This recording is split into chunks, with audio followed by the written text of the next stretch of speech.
алғашқы кеңесім ол қате жасаудан қорықпау.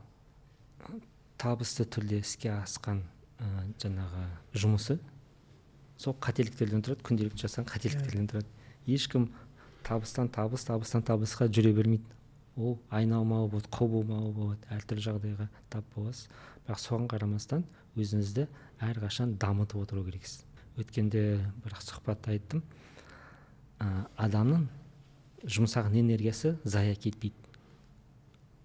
Қай жаста болсын, қай кезеңде болсын, ол әрекет жасай беру керек.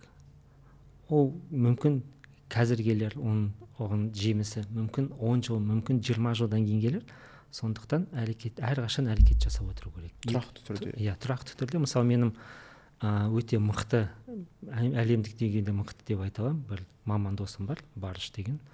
Жаңағы досым программирование жағын мықты біледі, енді дата аналитикс деген әлемдік деңгейдегі мамандардың біреуі деп өзім есептеймін, өзім ойым. Өйткені мысалы интернеттен бір программаны жүктеп алады да, жаңағы кодтарын іздеп отырады, қателерін тауып жаңағы разработчиктарға жіберді, қателеріңізді келесінде түзетсеңіз жақсы болады.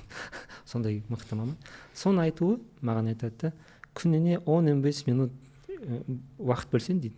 24 сағатымыз бар ғой, соны 10 минутын бөлсең, бір жылда мындай маман болып шығасың дейді, әр салада. Сол жастарға айтатын нәрсем.